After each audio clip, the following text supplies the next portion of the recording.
Assalamualaikum warahmatullahi wabarakatuh.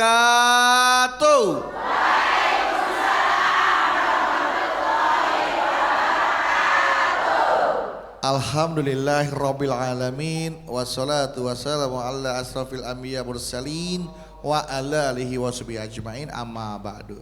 Jamaah sedang sekali hari ini saya Bedu kembali hadir menemani Anda di program kesayangan kita semua. Di mana lagi kalau bukan di Jalan Dakwah yang disiarkan dari Masjid Al-Khairiyah Menara Syariah kawasan CBD Pantai Indah Kapuk 2. Dan seperti biasa jamaah, di setiap episodenya Jalan Dakwah punya tema-tema yang menarik dan insya Allah bermanfaat untuk kita semua ya, yang nanti akan dikaji bersama guru kita, dan alhamdulillah beliau sudah ada nih sama kita ya.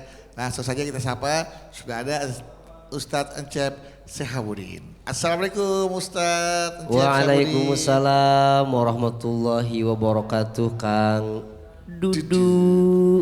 Nah, sehat Us ya? Alhamdulillah Kang Bedu sehat. Kang Bedu mudah-mudahan sehat juga ya. Alhamdulillah sehat dan luar biasa. Luar biasa. Alhamdulillah, Allahu Akbar. Masya Allah. Luar biasa. Nah, sepertinya juga jamaah yang hadir hari ini juga terlihat sehat-sehat semua. Alhamdulillah. Wajahnya bercahaya karena disinari oleh lampu yang terang benderang. Ya, kita sapa nih jamaah yang hadir hari ini.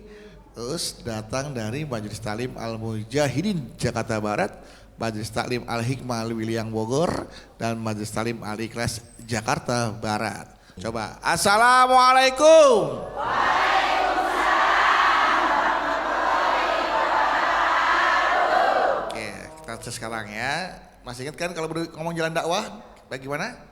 Jalan dakwah BTV, meraih berkah, menuju jannah. Oke baik, jamaah kita ketemu lagi di Jalan Dakwah BTV, meraih berkah, menuju jannah. Bu. Bu. Bu tanya boleh? Boleh? Boleh? Boleh. Suami ibu mau nggak Bu bantuin ibu dalam urusan rumah tangga di rumah? Mau. Contohnya ngapain aja? Nyapu, ngepel, nyuci piring, jemur, nyuci, buang sampah, masak. Ibu ngapain aja? Sian amat suami ibu, apa aja dikerjain sama dia? Ya, nyuci piring mah enggak. Kasihan banget suaminya ya Allah. Saya mah Bu kalau punya istri kayak gitu Bu, doang. Nggak berani saya pasti tuh galak sama istri kayak gitu ya. Soalnya banyak banget nih ya istri yang ngeluh karena suaminya tuh males banget kalau dimintain tolong. Ya dia taunya cuma merintah doang. Udah kayak raja. Iya kadang-kadang kan soalnya gini Us. Ketika istrinya minta tolong, suaminya langsung bilang, itu bukan urusan saya. Udah itu urus sendiri, masa gak bagi-bagi kerjaan, saya kan udah capek cari uang. Masa seharusnya saya juga yang kerja, saya juga cari uang, saya juga yang beres-beres rumah. Kalau gitu saya mendingan sendiri aja hidup, gak usah berdua gitu. Bisa ada yang begitu kan, kadang-kadang ada yang gitu. Gak ada, saya mah bukan gitu Bu orang yang Bu. Iya Kang Bedu, yang sabar. Nah, sabar Bang Bedu. Sabar. Innallaha sabirin. Innallaha ma'as. Innallaha ma'as sabirin. Allah bersama orang-orang yang sabar Bu. Amin. Semoga kita termasuk dalam golongan orang-orang yang selalu sabar. Amin. Nah, kenapa? Karena Us akan membahas tausiah kita hari ini. Suami bukan raja, istri bukan pelayan. Ingatlah, menjadi kepala rumah tangga bukan berarti harus selalu dilayani. Ini sepertinya buat suami ini, ya. Silakan Us. Terima kasih Kang Bedu. Sama-sama alias Kang Dudu. Bismillahirrahmanirrahim. Assalamualaikum warahmatullahi wabarakatuh.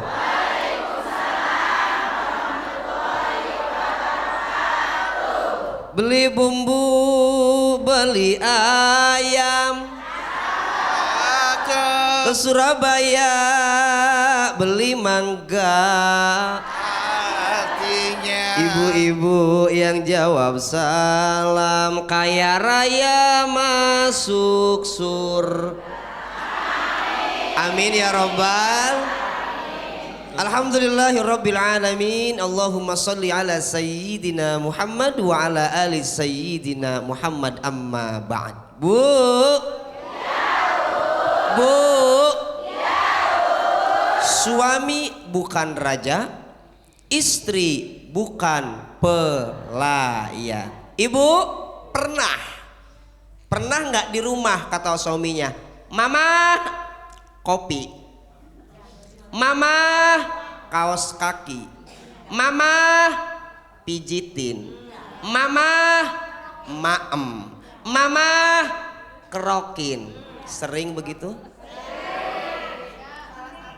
Salah satunya, bapak-bapak, walaupun kita ini memang sebagai seorang pemimpin di rumah tangga, bukan berarti kita harus menjadi raja kecil di rumah. Dikit-dikit. Justru sayyidul ummah khadimuhum. Justru seorang pemimpin itu adalah dia yang melayani rakyatnya. Jadi intinya begini Bu, suami itu bukan raja, istri itu bukan. Makanya di rumah tangga itu dengan suami ataupun dengan istri jangan ada yang merasa paling-paling. Kalau di rumah tangga suami istri merasa paling berkorban, merasa paling berjasa, waduh susah kalau begitu. Ibu tahu rumah? Bentukan rumah tahu? Kenapa bentukan rumah kita itu bagus? Kenapa coba? Karena masing-masing komponennya tidak merasa paling. Contoh, jendela ada di depan, ruang tamu ada di depan, kloset adanya di mana? Di belakang, kompor adanya di belakang, di dapur kan? Coba kalau kata kloset nggak mau, aku kan bagian dari rumah ini, pokoknya aku pengen ada di ruang tamu. Kloset di ruang tamu mau kayak gimana ceritanya? Di rumah tangga pun begitu, kita punya kewajiban masing-masing. Antara suami dan istri jangan merasa paling, tapi harus saling mengerti, saling mendoakan dan saling membantu. Jadi bapak-bapak jangan merasa pemimpin, apa-apa pengen dilayani.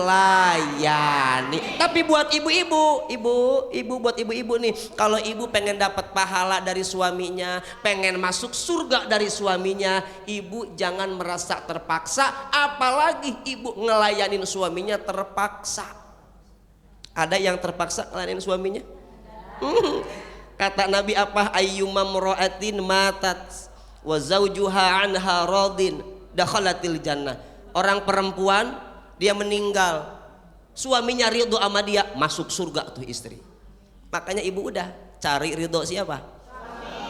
Ayah. Iya Bunda. Pegel pasti. Pegel banget Bunda. Berangkat pijit sono. Bunda kasih uangnya. Ayah boleh pijit Bunda? Boleh dong. Boleh. Bareng sama Bunda. Ayah pijit di rumah aja deh. Oh ya udah. Sayang. Bunda aja yang pijit ayah. Oke. Karena Bunda ingin berbakti. Bunda tidak merasa jadi pelayan di sini. Iya. Tapi kita saling mengisi. Sekarang Bunda yang pijit, besok Bunda yang teken. Dipijit. Oh dipijit ya. Sekarang siapa yang mau tanya? Siapa yang tanya? Siapa yang suka mijitin suaminya? Gak pernah mijitin, injak-injak doang paling pernah ya. Iya silakan. Ibu, ya. Bismillahirrahmanirrahim. Assalamualaikum warahmatullahi wabarakatuh. Waalaikumsalam warahmatullahi wabarakatuh. Pak Ustadz. Ya Ibu. Saya mau bertanya. Nama saya Nur Aini dari Cengkareng Barat, dari Majelis Al-Ikhlas Cengkareng Barat. Cengkareng Barat. Iya, di sini saya mau cerita Pak Ustadz. Boleh. Saya mau cerita. Suami saya itu orangnya di rumah ini jadi kayak bos. Dan di sini saya minta solusi Pak Ustadz. Gimana jalan solusinya? Dari saya, wassalamualaikum warahmatullahi wabarakatuh.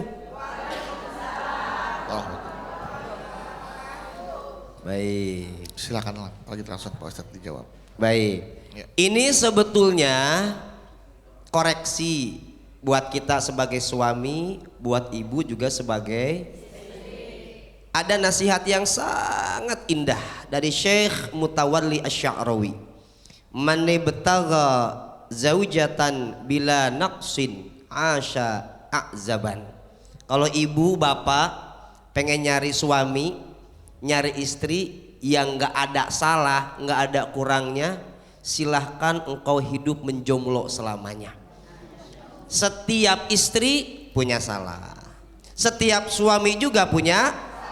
Kenapa Kang Budu? Enggak, maksudnya ke ibu-ibu, Suami juga. iya suami ya. Setiap istri pasti punya salah. Suami juga apalagi. Istri punya salah, suami juga punya. Ini yang harus diluruskan untuk kita, biar rumah tangga kita sakinah, adem, tentrem, damai, nggak terjadi kayak tadi paling merasa paling cari duit banyak, merasa paling capek ngurus rumah. Akhirnya apa? Siling seneukeun, kalau kata orang Jerman itu. Apa tuh siling seneukeunnya itu? Saling salahin. Kata suaminya, aku ini sudah capek, aku kerja nyari duit buat kamu dan anak. Kalau aku sampai rumah, ya tugas rumah bagian kamu. Kata istrinya, kamu nggak bisa begitu. Aku bukan ngurusin rumah doang, anak aku juga capek. Aku juga bisa kerja kayak kamu. Ya udah gantian sekarang. Itu nggak bakal nemu kalau begitu. Makanya harus saling mengerti. Makanya niatkan dari awal, lurusin niat kita karena apa? Karena Allah. Ibu siapa tadi? Ibu Nur Aini. Maka yang paling pertama yang harus kita tanamkan dalam diri kita, harus mengerti posisi masing-masing. Setiap kita punya kurang, setiap kita punya salah. Ketika suami kita seperti tadi, oh mungkin suami kita lagi capek, mungkin suami kita lagi lelah. Ibu jangan buru-buru emosi. Ibu ngapain? Sayang, maafin ya, mama belum bisa ngelayanin papa dulu. Kalau papa ambil dulu, boleh nggak remote-nya? Ini mama lagi repot banget. Kayaknya kalau suami digituin, dia nggak bakal ngegas juga deh. Misal, kan kadang suami begitu, mah remote. Padahal dia di situ duduk sini. Mah remote, istrinya lagi di sono. Istrinya yang datang, iya papa. Mah minum, dispenser depan dia. Kalau ibu emosi, mah nggak beres bu. Shh, ibu sampaikan aja, Pak, maaf, ini mama lagi nanggung goreng. Maafin, papa bisa ngambil sendiri dulu, papa. Maafin ya. Suami sadar, oh iya istrinya lagi goreng. Goreng bawang. Goreng bawang. Goreng bawal juga. Goreng bawang. Goreng bakwan. Goreng bakwan. Bawang. Bawang. Bawang. Lagi goreng. Akhirnya kita ngambil sendiri. Insya Allah bu, kalau kita saling ngerti antara satu sama lain, santun, suami juga nggak bakal ngegas. Insya Allah nggak bakal ngegas. Beda dengan tiba-tiba yang tadi. Kamu bilang apa tadi? Remote. Itu kamu nggak punya mata? Punya mata nggak? Remote samping kamu loh. Remote samping kamu. Aku di sini loh, jauh loh aku di sini. Itu nggak bakal selesai. Jadi harus gimana? Ya itu, harus bijak menyikapi, jangan kebawa emosi, dahulukan dulu kasih sayang. Oke bu, teman-teman bu, Ustadz Cepu ya. Oke. Jangan kemana-mana jamaah. Saya akan kembali lagi tetaplah bersama kami di Jalan Dakwah BTV. Meraih